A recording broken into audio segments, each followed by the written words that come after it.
Good evening.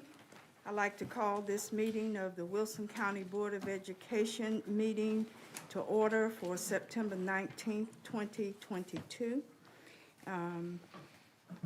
Please note that the meeting is being televised on Spectrum and Green Light Channel 22.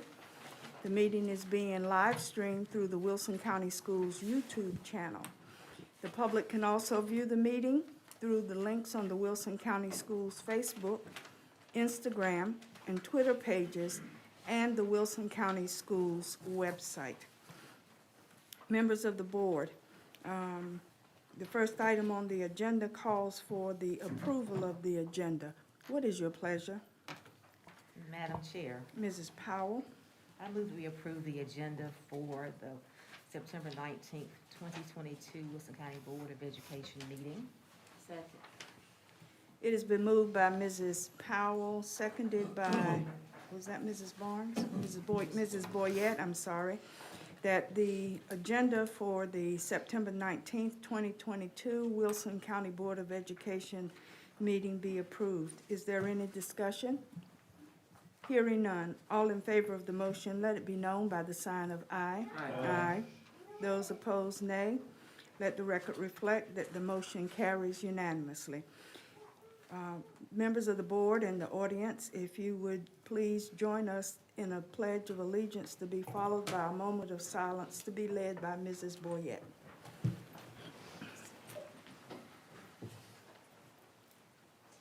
I pledge allegiance to the flag of the United States of America and to the republic for which it stands, one nation, under God, indivisible, with liberty and justice for all.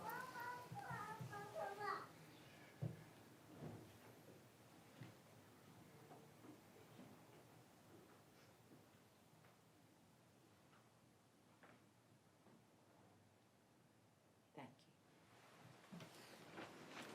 you. Thank you very much. Next on the agenda calls for the approval of the minutes. These are the minutes of the August 15th, 2022 regular board meeting. What is your pleasure? Madam Chair, Mrs. I Barnes? move that we approve the Wilson County Board of Education August 15, 2022 minutes as a regular board meeting. Second.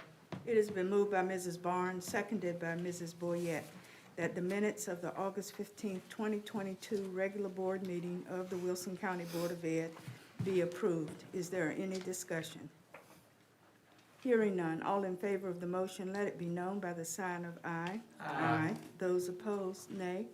Let the record reflect that the motion carries unanimously.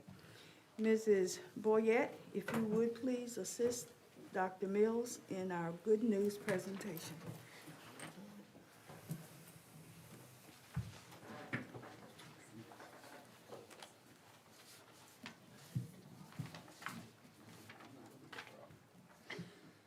I could have Ms. Angie Nance come forward, please.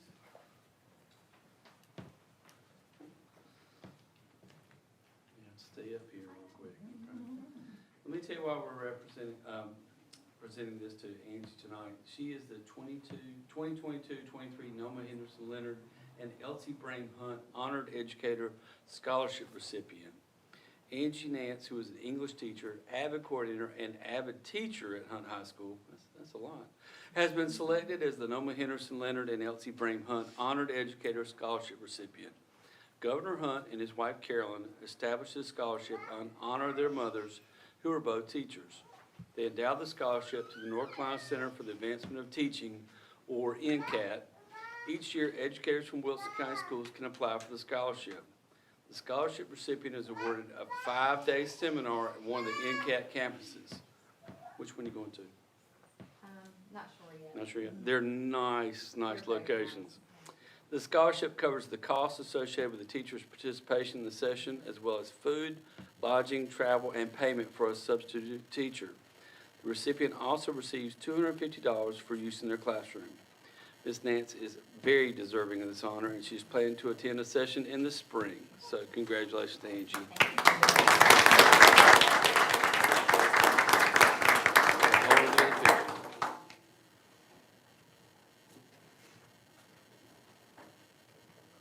So she goes to Ocracoke, everybody rides with her. If Laura Nelson would come forward, please. Saw Laura back there. Laura's being recognized for the 2022-2023 Mabel Robertson McKentry Honored Educator Scholarship recipient. Laura, who is an AP Literature and English teacher at Fike High School, is this year's recipient of the Mabel Robertson McKentry Honored Educator Scholarship. The scholarship's namesake was a former teacher in Nash County, and she permanently endowed the scholarship to NCAT just as the Hunts did. Each year, a teacher from either Nash County Schools or Wilson County Schools receives a scholarship enabling them to attend a 5-day seminar at one of the NCAT campuses. You know which one you're going to yet? That is in the mountains. Ah, the mountains. So we can all ride to the mountains. All costs associated with the session are covered, and the teacher also receives a $250 stipend for classroom use. Ms. Nelson has registered for her NCAT session, and she will be attending at the end of January at the Cullowhee campus. The session is titled Expanding Your Technology Toolbox, Getting the Most Out of Digital Learning. Ms. Nelson is incredibly deserving of this award, and we're excited about this opportunity for her, and we know she'll love Cullowhee and come back stronger. Congratulations, ladies.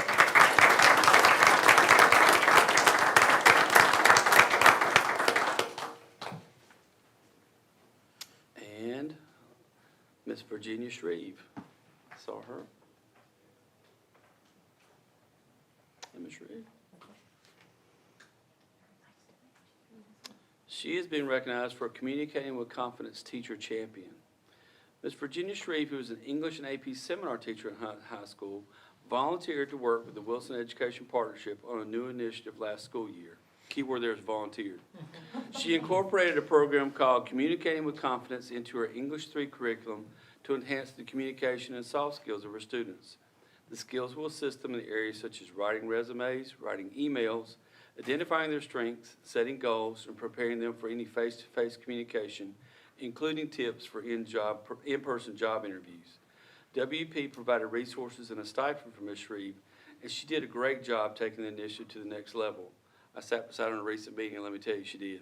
Her students grew in their confidence and gained invaluable skills. At the end of the semester, Ms. Shreve scheduled face-to-face interviews with the students and a WP board member. The students completed a mock job interview and received great feedback on how they conducted themselves during the interview. The students all benefited from the Communicating with Confidence program. This school year, we are excited to expand the program to more of our English 3 classrooms. We wanted to recognize Ms. Shreve tonight as the pioneer of the program and for all of her hard work. She has built the foundation for continued success. We also appreciate WP's leadership and support with this initiative. Congratulations, Ms. Shreve. Thank you.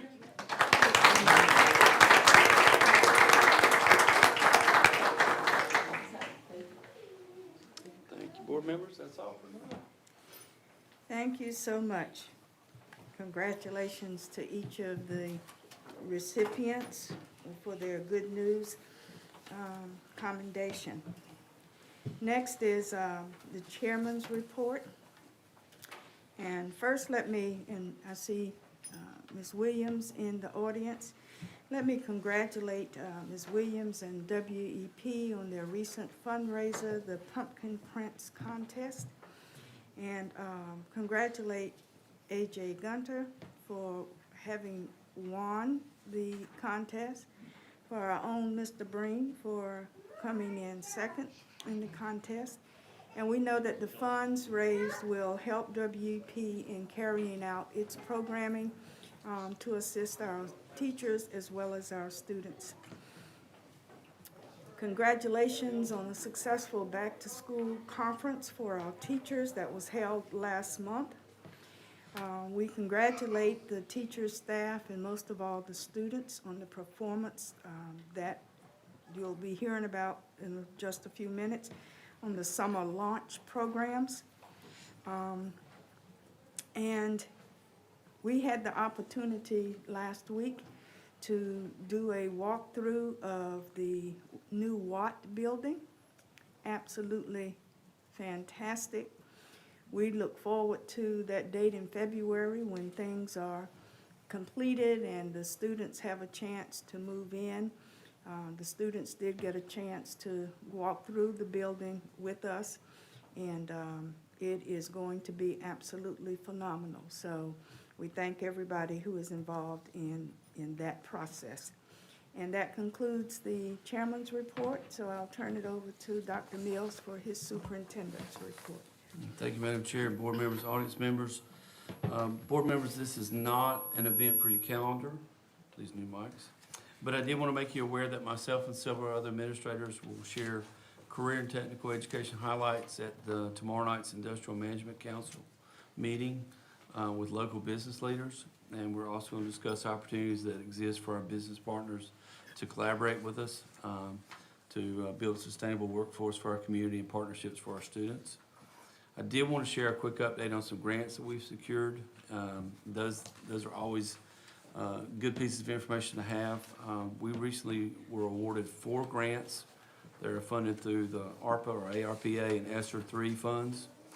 The grant applications were completed by Renee Turner in collaboration with Instructional Services. The first grant was an amount of $74,280 for a Plasma Games Pilot Competitive Grant. This grant is designed to promote access to innovative digital and personalized learning solutions for high school students that bridge the gap between chemistry and physical science classes in CTE career pathways. The second grant we were awarded was in the amount of $83,660 for a robotics competition grant. This grant will be utilized to start a robotics league in our middle and high schools. We're excited about our students having the opportunity to participate in a nationally recognized robotics competition. For the third grant, we were awarded $248,568 for a math enrichment grant. This grant will fund high-quality, evidence-based, in-person math enrichment for students and will be utilized in our 4 non-Title I elementary and middle schools to provide after-school enrichment through project-based learning experiences. I think we'll hear some more about some project-based learning later on tonight in a presentation. And for the fourth grant, we were awarded $257,546 for our Career Accelerator program. This funding will allow us to continue the Career Accelerator summer programming for summers 2023 and 2024. And again, we'll hear some more about that later. So that is indeed good news for our system and for our students and teachers to have that additional funding to do things that make a difference above and beyond the classroom. So I wanted to share those with you. We were also awarded a grant not related to ESSER funds, but we're excited to share that Hearn Elementary was selected as a recipient of a $5,000 library grant from the Laura Bush Foundation for America's Libraries. Hearn is one of 300 schools across the country to receive the grant.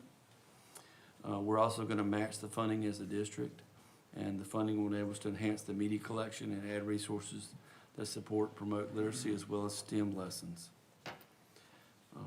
As you know, we cover all the expenses to send our school level teachers of the year to a week of incredible professional development at the North Carolina Center for the Advancement of Teaching, the NCAP we just talked about, the Ocracoke campus especially. Those sessions focus on leadership, and there's always a lot of team building activities. The first session is coming up quickly if we think about where we are in the month of September, October 3rd through the 7th, and we're excited about our teachers having a great week there.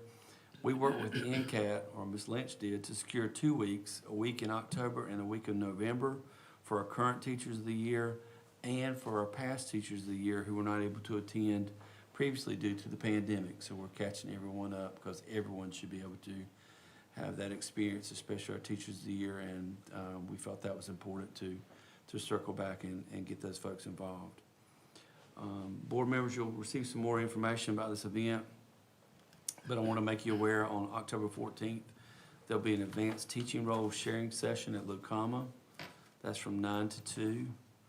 And this in-person sharing session, you'll learn more about our work utilizing the advanced teaching roles, and we'll hear from teachers and school leaders about the impact the program is having on students and educators. And more information is coming, but you've heard that in a couple different areas. But that's a great opportunity to learn more in person about that. Again, that's October 14th from 9 to 2. Dr. Fitch mentioned that this past Friday we had an opportunity to enjoy a field trip at the new Watt with the current Watt students and staff, and all the folks that are involved with construction of the building. Barnhill Contracting Company, our construction at risk company, for the Watt project, managed the event, provided an opportunity for the students and attendees to hear from many of the staff.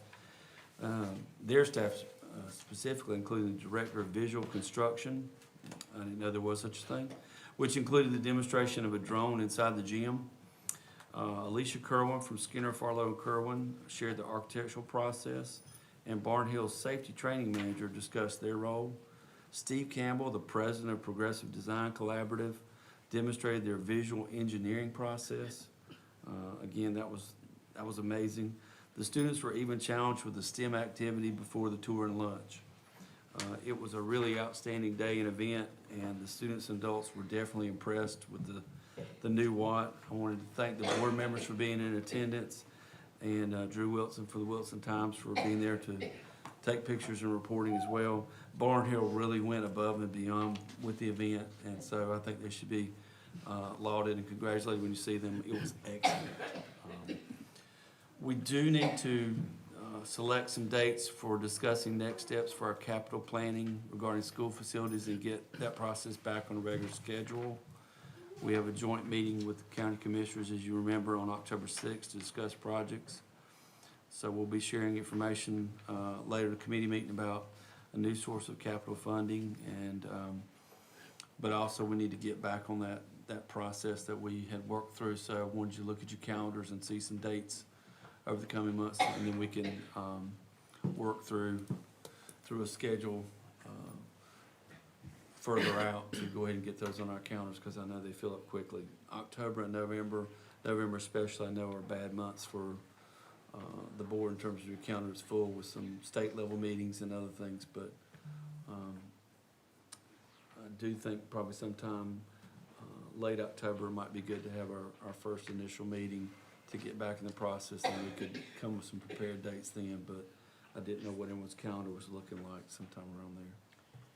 Can we have Ms. Horace coordinate dates? If you're okay with that, we'll reach out and do that outside of the meeting, but I would like to go ahead and get those on the calendar and get that going again. And finally, board members, the state has released the accountability results from the previous school year for 21-22, and Mr. Sage, our Executive Director of Accountability, has prepared a summary presentation for you. And with your permission, I'd like for him to go through the highlights of that for us tonight.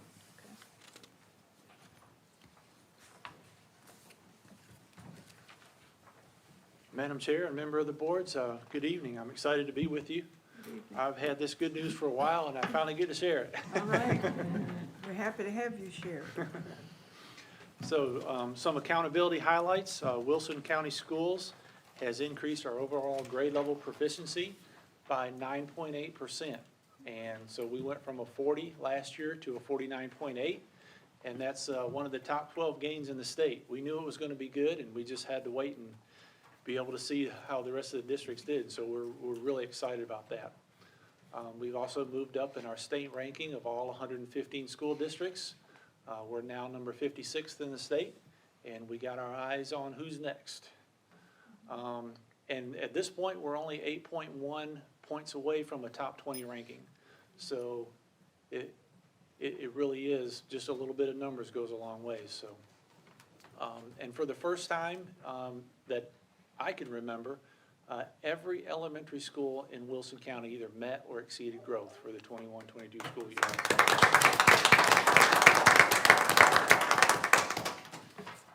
Lucama Elementary was especially noteworthy. There were 2,597 schools that got an overall growth composite, and Lucama was number 33, and that puts them in the top 2%. They wanted to say top 1%. They were really close, 1.3, but it was awesome. They're still arguing with you on that. And we also did add 708 proficient scores during the summer remediation and testing. In addition, we've improved in every subject. Reading up about 8%, math 11%, science 2%, English 2, high school 6.5%, math 1 10%, math 3 13%, biology 12%. So it was broad-based. Every subject went up. 24 out of 26 schools increased in overall proficiency. We had 20 out of 27 schools to meet or exceed EVOS growth, and we had the highest number ever to exceed growth. We had 14 schools to exceed growth last year. And in addition, our cohort grad rate ticked up to 79.2, which is our highest since 2015. Wilson Early College maintained their school performance grade of an A, and they've had that ever since we began getting school performance grades in 2013-14. They've had an A for every year. We do have schools that earned a B this year: Gardner's Elementary, Lucama Elementary, New Hope Elementary, Rock Ridge Elementary, Hunt High, and Wilson Academy of Applied Technology.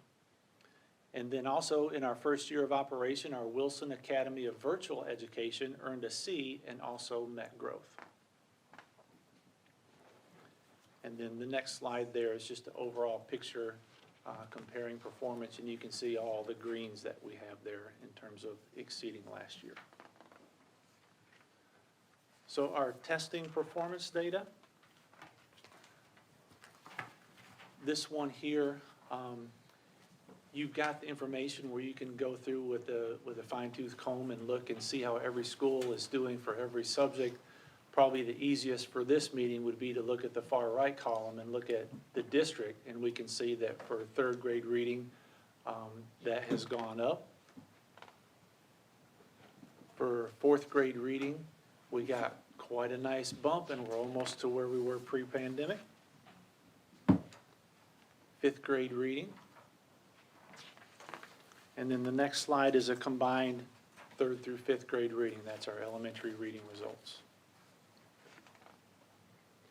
Moving on to math, you can see that we were up as a district. Fourth grade math, pretty much at the pre-pandemic levels. Fifth grade math, getting close. And then the next slide is a combined third through fifth grade math.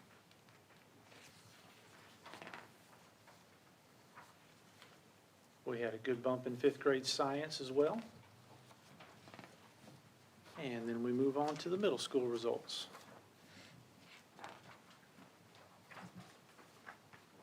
Yeah, sixth grade reading. Seventh grade reading. And eighth grade reading. And then when you combine all three of those together, you can see that we've come back nice and strong in middle school reading. On to math, sixth grade math. Seventh grade math. The eighth grade math, I will point out the eighth grade math numbers include the students in eighth grade that also took NC Math 1. It's a combined score. We have the ability to pull it apart, but the numbers as reported include Math 1. So the next slide, this is an overall composite for 6th through 8th grade math. And you can see that our 8th grade science scores hadn't moved a whole lot, but they were high, especially to begin with. So we maintained there. And then we move on to the high school testing data. This is our biology results. And then English 2, pretty close to an all-time high for us in English 2. Math 1, coming back real strong. And then we've got 3 years worth of data for Math 3, and we're at our highest than we've been since 2018-19 for Math 3. So these are the overall district reports. So the blue bar, that indicates our performance before summer proficiency, and then the orange is after we added on those additional proficient scores. The reason why you don't see any orange in 2020, 2021 is that was a new year for reading. There was no summer testing that year. And then the next slide is the math. Similarly, in the 2018-19 school year, there's no orange because that was a new test for math. There was no summer testing that year. And then you see our science proficiency, grades 5 and 8. And then the next is all the EOG subjects, grades 3 through 8. The next slide there, you can see our high school exams, our EOCs, and we're actually higher than the state this year. And then finally, everything all together in one slide. That's where we went from 40.0 to 49.8. Our cohort grad rate, we compare ourselves to the North Carolina cohort grad rate of 86.3, and our goal is to get there. And you can see that we have had a steady rise, but we've got a little bit more to go. We also are reporting by subgroups, so we can see how all the subgroups are doing over time. Read to achieve. This is a fun one to explain. So we had 759 third graders. 314 of them passed the end of grade or BOG3 reading. That starts us off at 41.4. We added an additional 168 students who passed an approved alternate assessment such as M-Class. And then 69 students had a good cause exemption. That raises us to 551. And those students were promoted to grade 4 prior to summer reading camp. So that's 72.6%. The remaining 208 students were eligible for summer reading camp.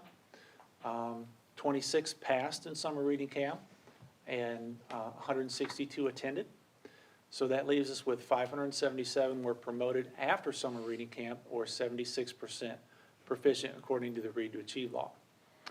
The 182 students who were retained, 44 are actually repeating grade 3, and 138 were placed in 4th grade with a reading retain label, and they get those additional reading supports that are protected through Read to Achieve. So the next slide, just you can see over time, the blue is the initial bar would be of EOG, and then the orange is what we add in terms of satisfying Read to Achieve, and then the gray there are the proficient scores that we've been adding after summer reading camp. Next is the K3 reading, text reading comprehension, or TRC. You can see how each grade has performed over the years. You can see that kindergarten and 1st grade had probably the biggest drop from the COVID year, and both those 2 grades have come back nicely. 2nd grade actually higher than they were, and 3rd grade is moving in the right direction. Math, this is grades K through 2 math. There's one year that's missing, that's the 2021, and that was the year we did the North Carolina Early Numeracy Skill Indicator, or NC, and that was for MTSS, and we really didn't get an overall proficiency for that. But you can see that in 2022, our kindergarten students are doing better even than before the pandemic, same with 1st grade. EVOS growth. This is where it gets really cool. So we highlighted some schools like Lucama, but you also notice that schools like Barnes Elementary went from a -6 in the prior EVOS year, 2019, to a +4 just this last year, and that's a significant achievement right there. You'll also see schools like Frederick Douglass went from not met to exceeding. Even schools like Hearn went from a -6 to a +1, and you see that right direction trend. Of course, Lucama is there, having gone from met to way exceeded, and then even schools like Vincent Bynum and Wells having gone from met to exceeded. It was just some fantastic things to be able to show you. We've got our middle school growth on this chart here. And then finally, we have our high school growth for the last 3 years. The next slide is really busy. So that's got your school accountability growth, that's got your grade percent and your grade letter. If any schools were labeled as low performing, that's on here as well. So again, that's really busy, but if you look at the next slide, that's all growth. And I think you'll notice something really neat in the upper right corner. It's all green, it's all blue, never happened before. And so for this year, we had 14 schools that exceeded, that's over half of our schools that exceeded growth. And that's the highest we've ever had. 6 of our schools met growth, and 7 of our schools did not meet growth. And so this is just a testament to the hard work of our staff and families and everyone involved. And so I'm just pleased to be able to talk about the results that we had, because we've had an idea for a while, but now we can talk about it because it's official. So, thank you. Thank you. Thank you very much, Mr. Sage. Any questions, members of the board? All right. Next on our agenda is the public opportunity. Oh, I'm sorry, Dr. Mills, were you done because you introduced Mr. Sage as part of your report? Yes, ma'am. Okay. Next on our agenda is the opportunity for the public to give its input. Each person is granted 3 minutes for his or her presentation. This portion of the meeting is for the board to hear matters of interest from the public. However, obscene or vulgar statements, personal attacks, and statements reasonably perceived to be disruptive or imminently threatening to the orderly operation of the meeting shall not be permitted. We currently have 6 persons who have signed up to address the board. First is Dr. Charles Bayo regarding school policy.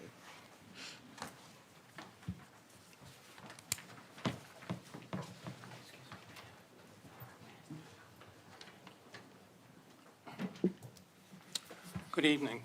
Good evening. Members of the board, parents, grandparents, guardians, and community members, thank you for the opportunity to speak. Parents want nourishing food for their children. We check ingredients on snacks and juice boxes. If hidden dangerous ingredients were found, there would be an uproar. In the same manner, we want the best educational nourishment for our children's developing minds. In Wilson County government schools, damaging content is hiding in plain sight under innocent-sounding library descriptions. If most parents knew this, they would never allow it. In Wilson County, less than half of our students are proficient in reading and math. However, rather than sticking to the 3 R's, we see schools introducing graphic sexual content. For us, the books are not the main issue, though it is sad that some board members do not seem to find anything objectionable about them. We are concerned about the lack of transparency and complete lack of response by the Wilson School Board to our sincere and reasonable concerns. The answers that I received from the superintendent's office about specific K-5 and other sex ed programs have been vague, stating that the schools uphold North Carolina statutes of reproductive health without explaining what these standards are and how they are applied in the classroom. Is this deliberate? Are the moral codes, traditions, family values, sacred beliefs, and authority of the Wilson County families being ignored and undermined? Most parents and grandparents in Wilson have traditional and stable values. They want to mentor and guide their children and grandchildren through the preteen and teen years as the bodies of these young people mature. The Pavement Education Project website shows public school reading material that irresponsibly introduces, distorts, and perverts views of healthy sexuality, undermines parents' own ethical codes, and confuses impressionable young people. Thank you. Thank you. Sarah Ryder, transparency in curriculum and supplementary materials such as library books provided to students and parent involvement. Thank you for allowing me to speak. My name is Sarah Ritter. I'm sorry, Ms. Ritter. Books are available to Wilson County middle and high school students that, if as films, would carry R, X, or NC-17 ratings. Should parents be made aware of these titles and their parental ability to opt out? Why do school library summaries of these books omit the graphic sexual content? What does the public school system hope to achieve by offering these titles to minors? And what is the academic and educational value? Do you think parents should know about the graphic sexual content, some of it is before you tonight, in Wilson County public school books? And is it the place of the school to supply this content? Many teachers have classroom libraries, and most of these are not cataloged or regulated. If the book isn't at your child's school library, speaking to the parents, is it in the classroom library? And can children acquire these books electronically without parental knowledge? Our organization proposes a rating system for library books and optional or supplementary books offered by teachers, a system comparable to the Motion Picture Association of America's G, PG-13, R, and X ratings. And we request notification to parents when a book is checked out physically or electronically. Board and community members may go to the Pavement Education Project site to see the current selections for Forest Hills Middle School Library, such as Looking for Alaska. The Pavement Education Project shows excerpts from Me, Earl, and the Dying Girl at Fike High, which you have, Darius the Great Deserves Better, Elm City Middle, and Last Night at the Telegraph Club, also Elm City Middle. Students at middle school level are normally around 11 to 14. The innocent-sounding website descriptions avoid disclosing the extremely graphic physical sex acts depicted.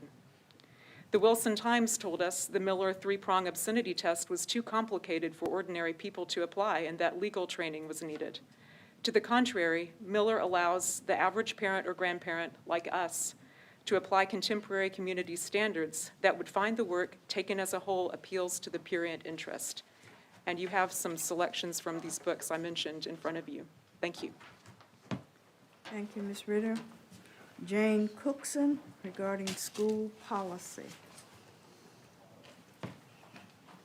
Members of the board, my name is Jane Cookson. Pavement Education Project contains selections for Forest Hills Middle School Library like Looking for Alaska. The description states, 16-year-old Miles, first year at Culver Creek Preparatory School in Alabama, includes good friends and great pranks, but is defined by the search for answers about life and death after a fatal car crash. Why are the graphic sex scenes left out of the library description? This evening, we have distributed to the board a passage from Me, Earl, and the Dying Girl, available at Fike High. The innocuous description reads, 17-year-old Greg has managed to become part of every social group at his Pittsburgh high school without having any friends. But his life changes when his mother forces him to befriend Rachel, a girl who has leukemia. We have not read the passages from these books yet. In truth, these passages were disturbing and difficult for us to read, but we found it necessary to make the community aware of content. As you read through the passages, ask yourself, if these scenes were on a film, what would the rating be? R, NC, 17, X? Would it be a porn film? Why are these books hiding in Wilson County school libraries under a bland description? Wouldn't parents want to know if their child were watching a film with such content? Additionally, we've included graphic sex passages from Darius the Great Deserves Better at Elm City Middle and Last Night at the Telegraph Club, also at Elm City Middle. These are just the books that we know about. We believe there are more. We haven't checked elementary schools yet. Board members, as parents, grandparents, and community members, we are deeply concerned about the emotional and spiritual health of our children. We are troubled by the board's lack of clear and concrete response to our questions and the apparent unwillingness to investigate these issues. We remind you that we are taxpayers, and we are disturbed that our tax dollars are funding this deception. We find it intolerable that parents have been actively and openly made aware of these books or have not been actively and openly made aware of these books, or their parental ability to opt their children out of access to such content. We ask that this board immediately implement a rating system, make Wilson County parents aware of the content of these books, and notify parents when books containing graphic sexual content are checked out physically, electronically, or from teachers' private, unregulated classroom libraries. Thank you on behalf of Wilson, North Carolina Partners in Education. Thank you very much. Excuse me. Thank you. Flora Herrera Picasso regarding partnerships with community organizations. Good afternoon. I'm here today to ask about what partnerships Wilson County Schools has with local community organizations. I recently got a phone call from the mother of that child on that poster because she needed help enrolling her children at the spot. The reason that the family had to go to the spot to begin with was because Jones Elementary after-school program was at maximum capacity, which can only take around 15 or so students. When I was on the phone with the spot, they told me that Wilson County Schools no longer was covering the cost of this after-school program for her children. And now the single mother of 3 has to pay $90 per child per month to get the after-school care she needs. The spot said that Wilson County Schools pulled out of the partnership because their values no longer align with the spot. What does that mean? Do you know how many families were impacted by this? Around 100 students and families no longer have after-school care. How will you accommodate the influx of need for after-school care? And what are you doing to ensure that they are notified of the after-school care resources you do have available? I want to talk about the Wilson County accountability highlights. Will this report be on your website, and how will it be shared? Let's talk about equity. An article from August 23rd, 2022 talks about the most and least equitable school districts in the state, in which Wilson is number 87 out of 115. In terms of equity, notice I'm not saying equality. That means it has worsened from the previous number that I've stated before in these meetings, 75 out of 115. I want to bring this number up. How can we do that? Today, I got information about the funding for the EL program, which is somewhere around $930,000. How much of this is for staff? How much of this is for programming? How many students are currently enrolled in the EL program? And what percentage of the Latinx student body is enrolled in EL? I want to invite everyone on the board and the EL coordinators of Wilson County Schools to have a meeting with Nash County Schools and their EL parent liaison, Maria Raimundo. They had an amazing resource fair recently, and they invited Casa Azul de Wilson to participate. Maybe through collaboration with other counties and other community organizations, we could have better support for the Spanish-speaking families of Wilson County Schools. And this brings me to Latinx Heritage Month. I'd like to thank Wilson County Schools for honoring Hispanic Heritage Month on September 15th on your social media. Last year, the district made a statement until October 15th. Which was the last day of Hispanic Heritage Month. So in 1 year, I see the progress, but so much more is needed. At the end of the day, accountability feels like an attack when you're not ready to acknowledge how your behavior or lack thereof harms others. And I will not put comfort over the needs of my community. I want to remind the Spanish-speaking families of Wilson County Schools que si necesitan interpretación, vayan a las escuelas y exigen intérpretes. Thank you, Ms. Herrera Picasso. Lindsay Cookson regarding Partners in Education, School Policy and Plans. Thank you for taking the time to hear me tonight. As you said, my name is Lindsay Cookson. A lot of my questions have already been asked this evening, so I won't take up much of your time. I simply want to ask, are you planning to have a drag queen reading hour this school year? Thank you for your time. Thank you very much. Elizabeth Herrera regarding Casa Azul de Wilson updates. Buenas tardes and good afternoon. Soy Elizabeth Herrera de Casa Azul de Wilson. Quiero anunciar que tenemos 2 talleres que nos faltan para el mes de septiembre. Vamos a tener un taller este jueves, el 22 de septiembre, en la librería pública de Wilson Downtown, de las 5 a las 7 de la noche, para trabajar con los estudiantes en su currículum y sus ensayos personales para las solicitudes de la universidad. Y el último taller va a ser el lunes 26 de septiembre en la librería pública de Wilson, de las 5 a las 7 igual. El primer día de octubre se abre la aplicación para la ayuda financiera y los estudiantes van a necesitar los impuestos del año 2021 para llenar el formulario. Es muy importante que los estudiantes empiecen a trabajar en sus aplicaciones para la universidad porque las primeras fechas de entrega son el 15 de octubre y el 1 de noviembre. Los estudiantes que apliquen temprano también son considerados para becas de mérito. I wanted to announce that Casa Azul de Wilson has 2 remaining events in the month of September. We will have a resume and personal essay workshop this Thursday, September 22nd at the Wilson Public Library from 5 to 7. And our last workshop is Monday, September 26th to work on the common application from 5 to 7. The first early action deadline is around the corner, with the first being October 15th and then followed by deadlines of November 1st. The free application for federal student aid opens up October 1st.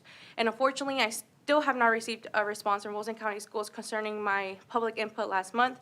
I asked questions specifically about FAFSA nights and the opportunity for Casa Azul de Wilson to support. Last year's FAFSA completion rates were around 60%, and I wanted to know if Wilson County Schools has a goal for the 2022-2023 school year.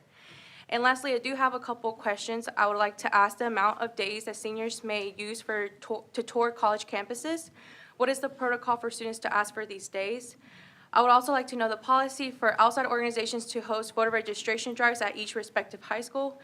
501c3 nonprofits are nonpartisan, and voter registration drives are also nonpartisan. How is Wilson County Schools empower students to vote and be civically engaged in their local, state, and federal government? Are there any organizations that have hosted registration drives in the past? What is the protocol, and who is the person of contact for interested organizations? And finally, are students able to access other email accounts besides their school email on their school laptop? Are they able to share Google documents or presentations with anyone outside of Wilson County Schools? I would like to ask for there to be a reconsideration as this is yet another obstacle students have to face to receive outside help on their college application process. The process is daunting itself, and it doesn't help to have another barrier on time. Thank you so much for your time. Thank you.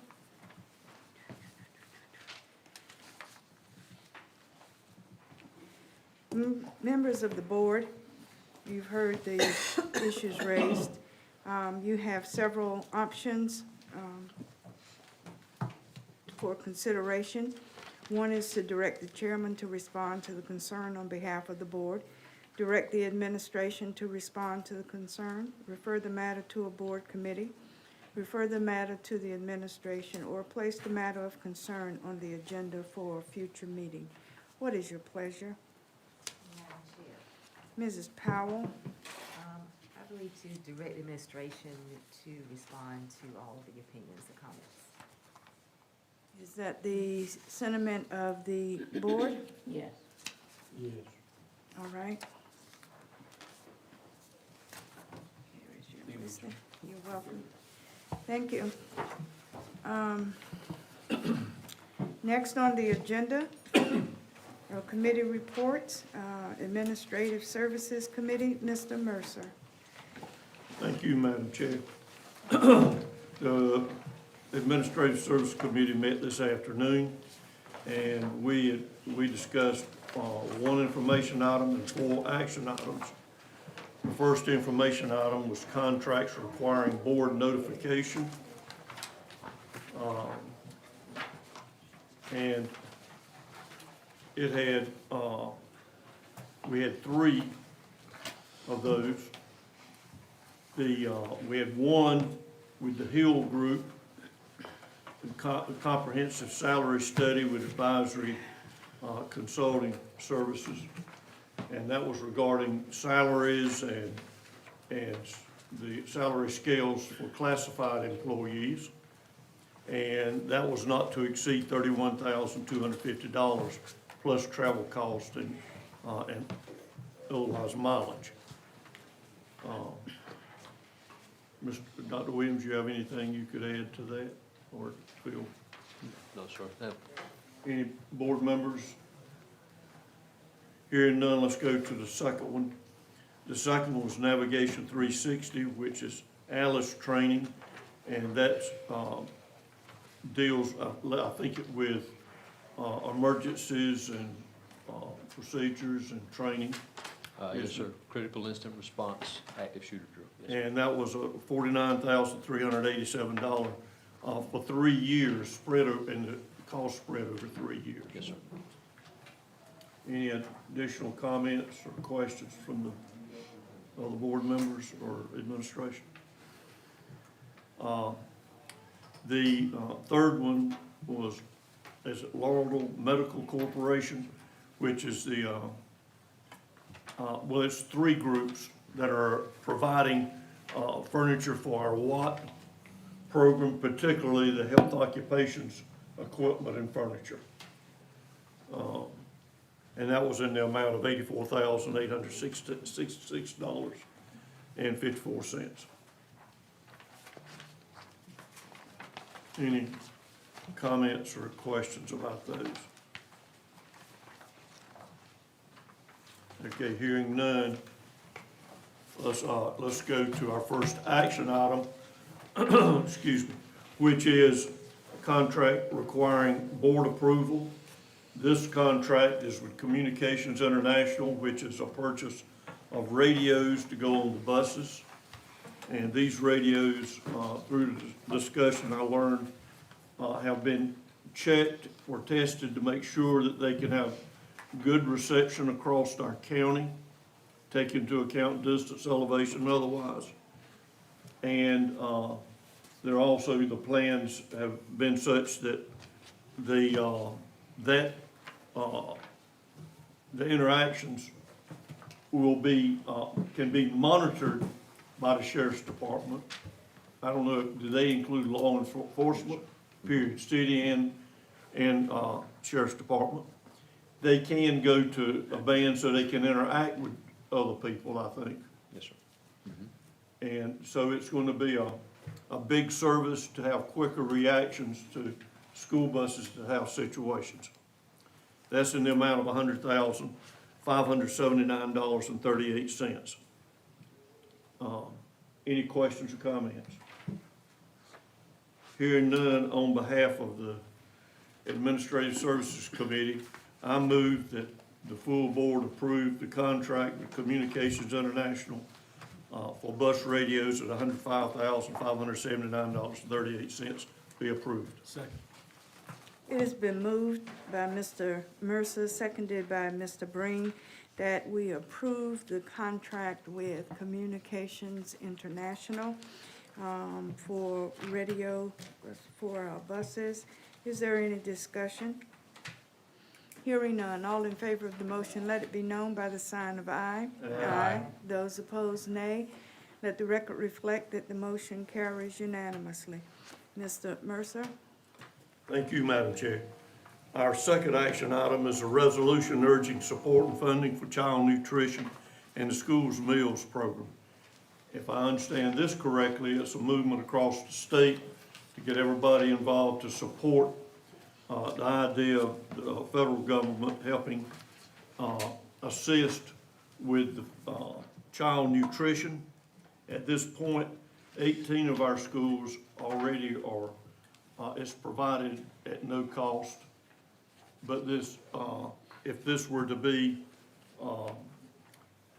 convincing and approved, it would include our 6 other schools to also have free breakfast and lunch. The resolution is in your hands, and that's what it's in support of. So I'll be glad to read it if anyone wants it. Well, any other comments or questions regarding this? Dr. Williams, have I covered it? Yes, sir. Hearing none, on behalf of the Administrative Services Committee, I move that the full board approve the resolution urging support and funding for child nutrition and the school meals program. Second.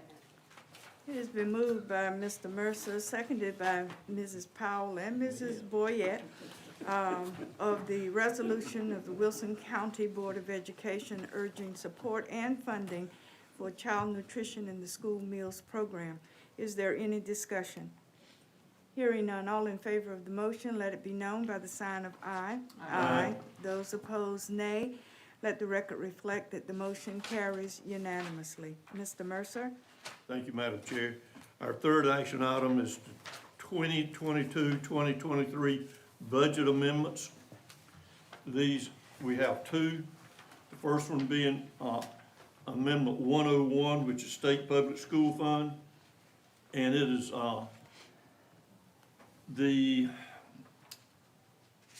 it's an end-of-year increase the budget by $2,087,812.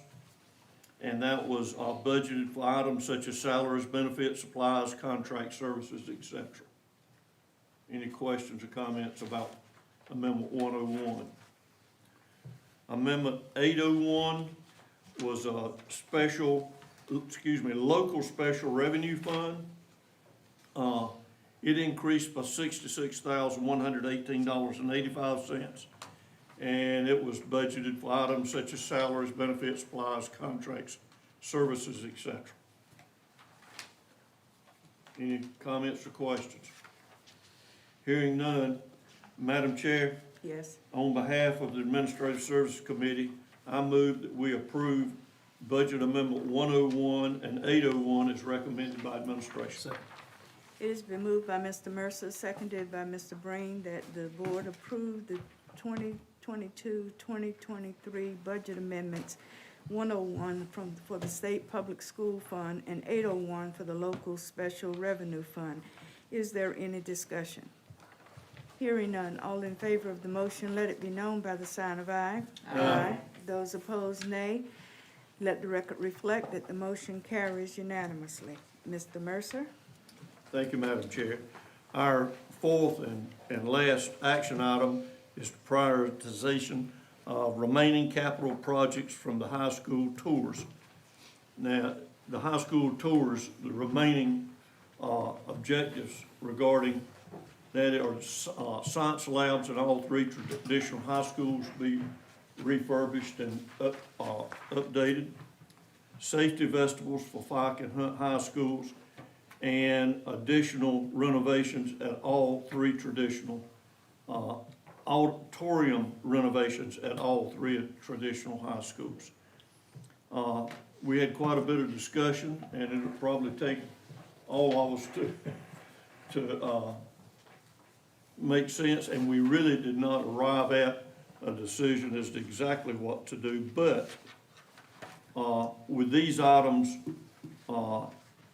listed, the science labs is not very practical to be done during the school days or during part of the school year we're having school, nor the vestibules, but the auditorium renovations could be managed, and I think Dr. Mills has interacted with the principals saying that they thought they could work around their schedules that they had previously had full auditoriums if they needed to.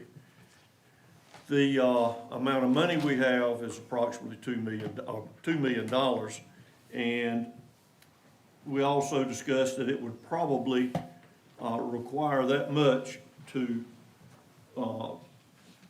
floor covering, new seating, and painting.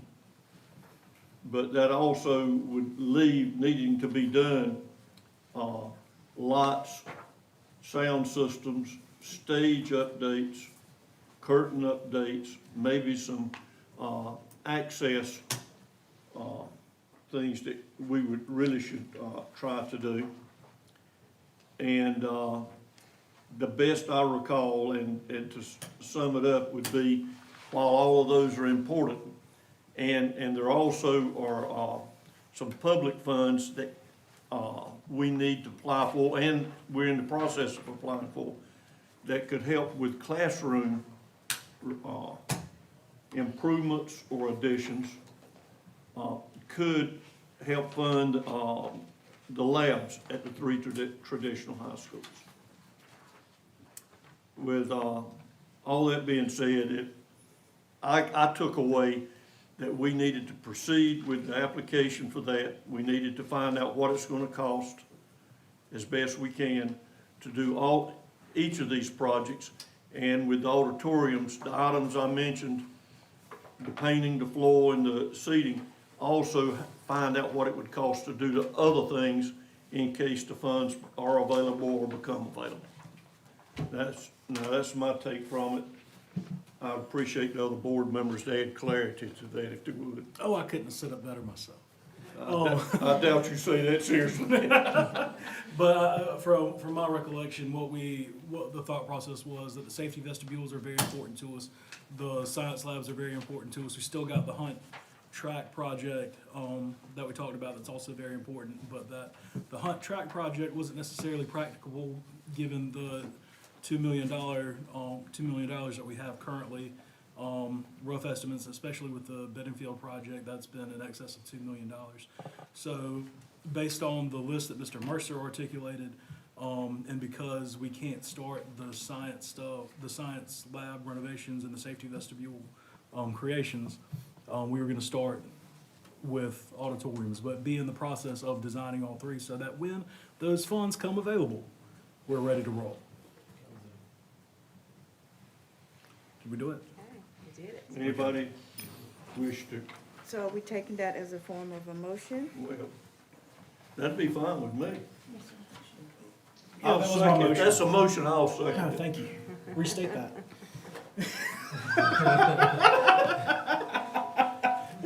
I really thank both of you gentlemen. It is been moved by Mr. Mercer, Yes. seconded by Mr. Breen, that the prioritization of the remaining capital projects from the high school tours recognize the need for safety vestibules and science lab updates, which cannot realistically be undertaken while the students are in the classrooms, but that we begin with renovations for the auditoriums at the 3 traditional high schools at the current time, and that we seek outside funding as well for those science labs in accordance to materials that were, information that was presented to us. Is there any discussion? All in favor of the motion, let it be known by the sign of aye. Aye. Those opposed, nay. Let the record reflect that the motion carries unanimously, and we have now set our priorities for this particular point of time. Madam Chair, that completes my report. Thank you so much, Mr. Mercer. Next on the agenda was the Instructional Services Committee. I will begin with the informational items, and for the action items, I will turn it over to the Vice Chair so that I can make the motions on behalf of the committee. The first item for information was the summer launch 2022 end of program updates. Members of the board, as you are aware, the summer launch program encompassed various programs, the Accelerator Program, Bridge, Read to Achieve, Summer Scholars, and Proficiency Program. You have before you the data that was presented. The proficiency ran from June 6th to June 9th at the schools within the system. This was for students who were not proficient at end of grade or end of course testing, and these students were invited to attend proficiency remediation and testing. The exception to that was third grade reading, because that is involved or covered under the Read to Achieve program. The results showed that there were 708 proficient scores added to our school performance after the summer EOG and EOC testing. The Summer Scholars Program was held at various locations, funded by ESSER dollars. The Proficiency Program was out of local dollars. This was for students in K-12 12 who were invited by their base school according to district-wide criteria. K through 8 students received instruction in reading and math, and students in grades 3 through 8 completed Lexile or reading testing on the last day to measure growth. High school students were able to recover up to 2 credits towards promotion and graduation standards. We had overall 973 students to attend, I'm sorry, let me go back. 973 students were invited to attend the Summer Scholars Program, but 682 actually did attend. At the 3-5 grade span, there was an average Lexile gain or growth of 14.2, and for the 6-8 level, the average Lexile gain was 15.8. In the Summer Scholars Program, during the first summer session, we had, and the second summer session, I'm sorry, there were a total of 383 credits that were recovered. Not necessarily 383 students, but because students could earn up to 2 credits. Some students had multiple credits. So 383 credits were gained, which allowed students to either graduate or be promoted. The Read to Achieve program was for students in grade 3 who did not meet the requirements as stated by general statute and were required to attend summer reading camp unless the family provided their own reading remediation. Grade 3 students had multiple opportunities to demonstrate reading proficiency throughout the camp, and students in grades 2 who did not meet the end-of-year reading goals were also invited to attend. For Read to Achieve, 293 students were invited, 257 students attended, and Mr. Sage gave you data in regards to the performance of those students when he gave his update on our performance level. The Bridge program was for students who were entering grades 6, 9, and 12 for this school year, and they were invited to apply. Accepted were rising 6th and 9th graders who attended programs for 2 weeks and participated in project-based learning that exposed them to different interest areas in career and technical education. Accepted rising seniors attended for 2 weeks and prepared for college or career choices after high school. In the project-based learning for 6th and 9th graders, 61 applied, 31 actually attended. We were informed that students had opportunities in construction, in architecture, in manufacturing, and design, as well as healthcare for those students who actually participated.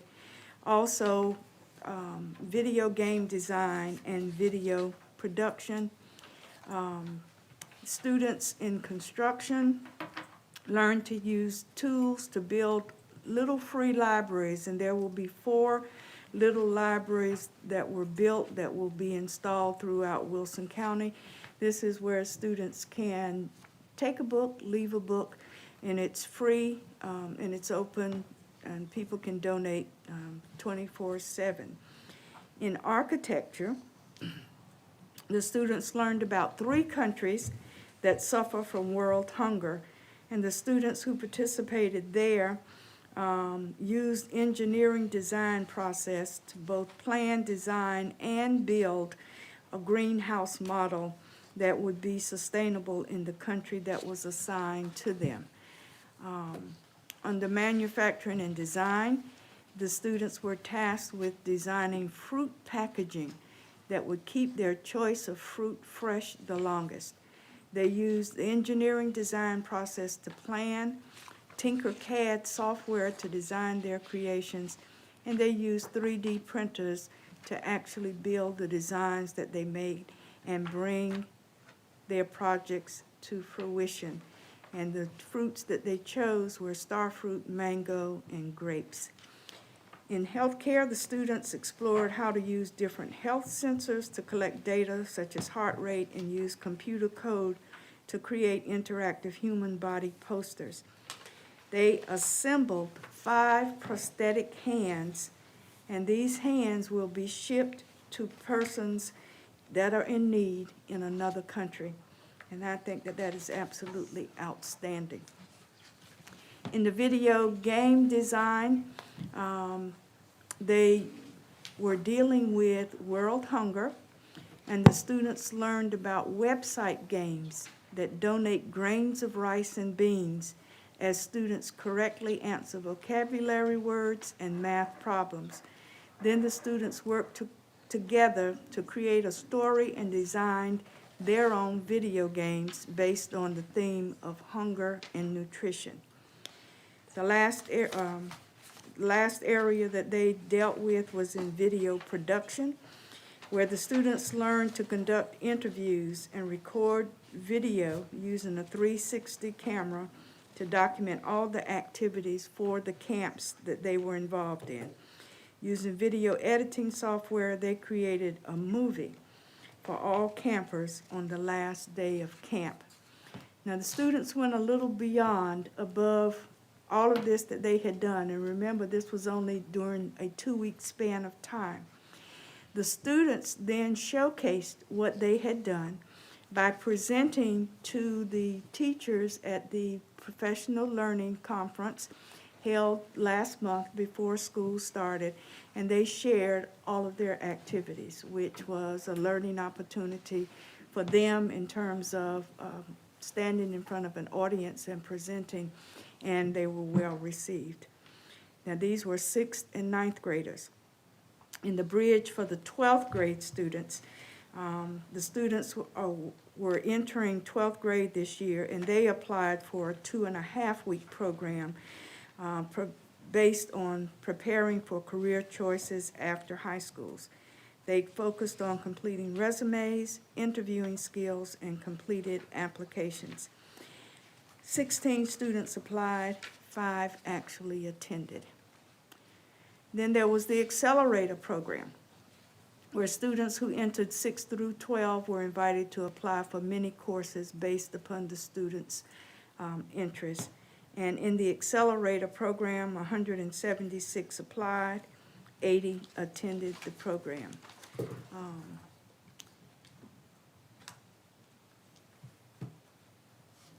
They also, in that, when they worked on food preparation and food services, and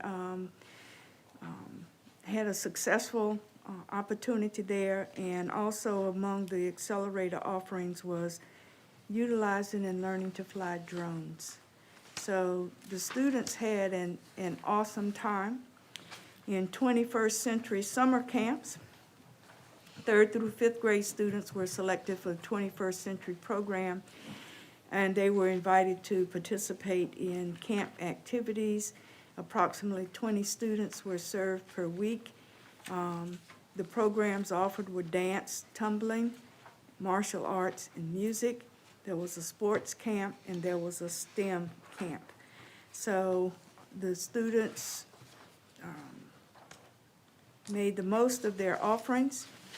We then had a newcomer migrant program for pre-K 5, 10 students attended, and immigrant K4, 12 students attended.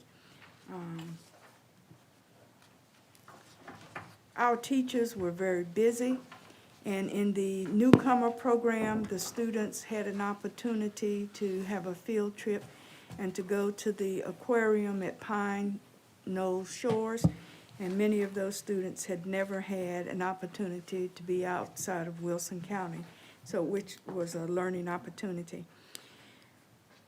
Hats off and thanks go to the summer launch teachers and staff, because this took their summer. For the summer launch site administrators, for the transportation departments, cooperation, child nutrition, instructional services, human resources, and the finance department of Wilson County Schools. So you can see that the summer launch program was very, very busy, and it has opened opportunities for our teachers to have another method of instruction, which is project-based learning, that I'm sure will be incorporated into our classrooms at this time or at some point. That was the summer launch program, and I think that the benefits and the process was very beneficial for our students, and we thank everybody involved. Any questions? The second informational item dealt with Title I eligibility.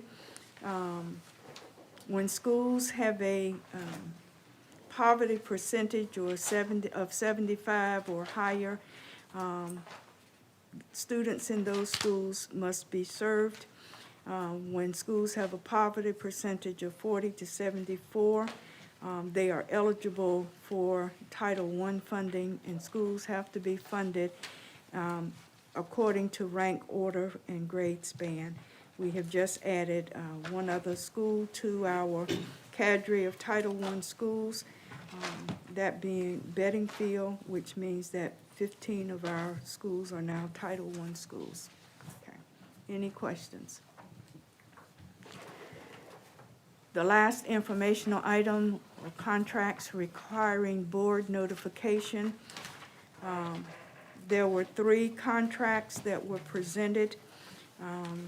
We know that if contracts do not exceed $90,000, they do not have to be approved by us. The superintendent has the latitude and the flexibility of approving them.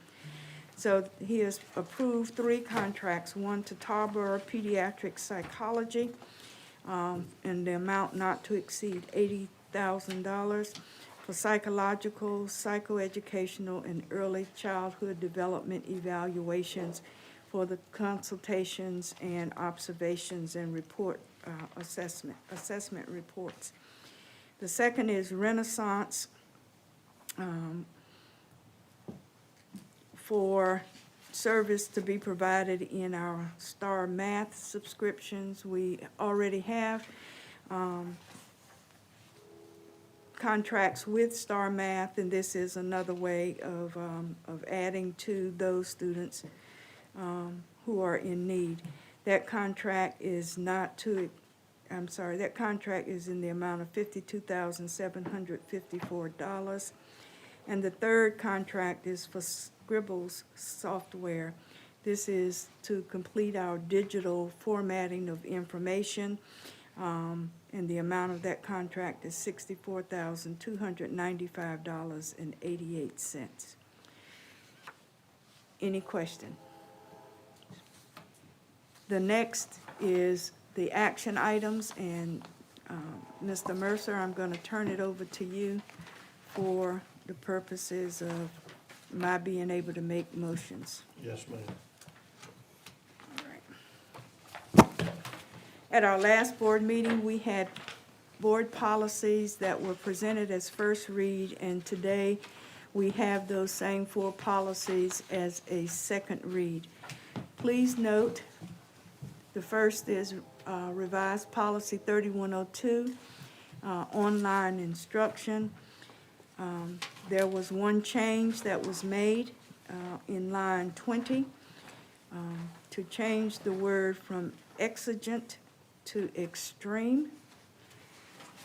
And it is the recommendation, therefore I move, Mr. Vice Chair, that revised policy 3102, online instruction, be approved as a second read with that stated change. Second. It's been moved and properly seconded that the full board approve revised policy 3102, online instruction with the noted change. Any further discussion or questions? Hearing none, all in favor say aye. Aye. Opposed, like sign. It passes unanimously. Madam Chair. The second policy revision is policy 4400, attendance. This too is for a second read. The only change that was suggested was the deletion of lines 32 through 36, as this references policy 4300, and the language here within this policy is not a part of policy 4300. So it is the recommendation, and therefore I move, Mr. Vice Chair, that we approve the revised policy 4400 attendance with the deletion of lines 32 through 36. It's been moved and properly seconded that the full board approve revised policy 4400, attendance, with the deletion of lines 32 through 36. Any further discussion or questions? Hearing none, all in favor, aye. Aye. Opposed, like sign. It passes unanimously. Madam Chair. Mr. Vice Chair, the committee is now going to look at policy, revised policy 6560, disposal of surplus property, and revised policy 8325, daily deposits, both for second read with no stated corrections. Therefore, on the recommendation of the Instructional Services Committee, I move that we approve both policy, revised policy 6560, disposal of surplus property, and revised policy 8325, daily deposits, on the second read. Second. It's been moved and properly seconded that the full board approve revised policy 6560, disposal of surplus property, and revised policy 8325, daily deposits, with no changes.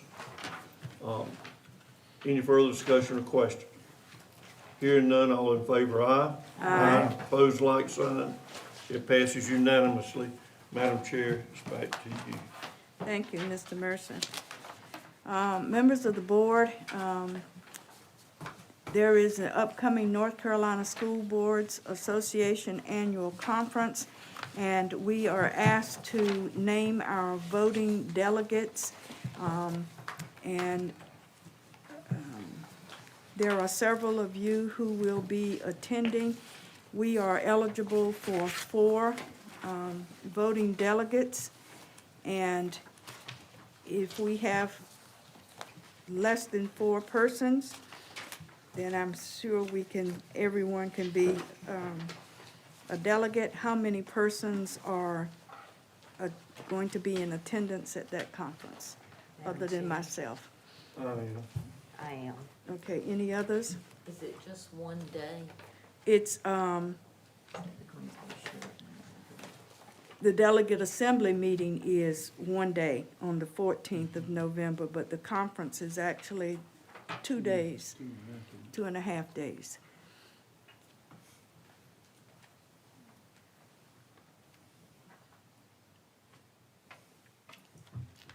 Hearing nothing, and I'm hearing only 2 other persons other than myself are planning to or have registered for attendance.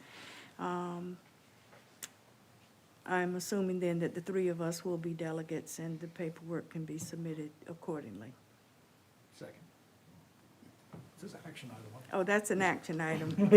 Then you, I'm just having the discussion, you need to make the motion.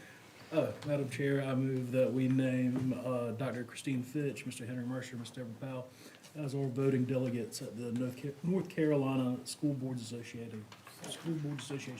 Second. It has been moved by Mr. Breen. The second was Mrs. Barnes, that myself, Mrs. Powell, and Mr. Mercer be the voting delegates at the North Carolina School Boards Association Conference. Is there any discussion?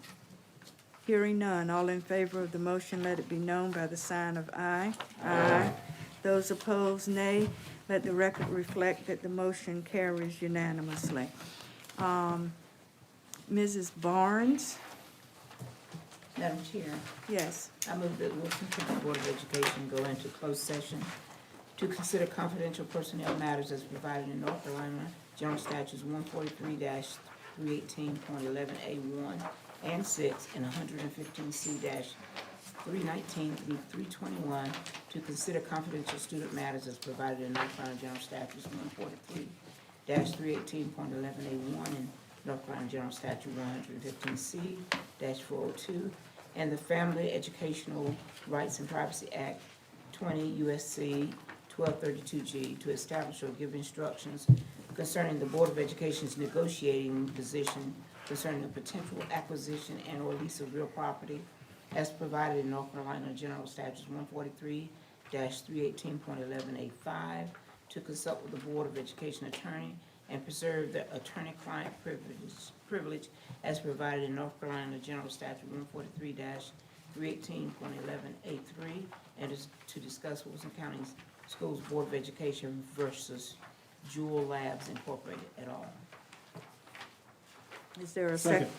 It has been moved by Mrs. Barnes, seconded by Mr. Breen, that the Wilson County Board of Education go into closed session to consider confidential personnel matters as provided in North Carolina General Statutes 143-318.11A1 and 6 and 115C-319 through 321. To consider confidential student matters as provided in North Carolina General Statutes 143-318.11A1 and North Carolina General Statutes 115C-402 and the Family Educational Rights and Privacy Act 20 United States Code 1232G to establish or give instructions concerning the Board of Education's negotiating position concerning a potential acquisition and/or lease of real property as provided in North Carolina General Statutes 143-318.11A5, to consult with the Board of Education attorney and preserve the attorney-client privilege as provided in North Carolina General Statutes 143-318.11A3, and to discuss Wilson County Schools Board of Education versus Jewel Labs Incorporated et al. Is there any discussion? Hearing none, all in favor of the motion, let it be known by the sign of aye. Aye. Those opposed, nay.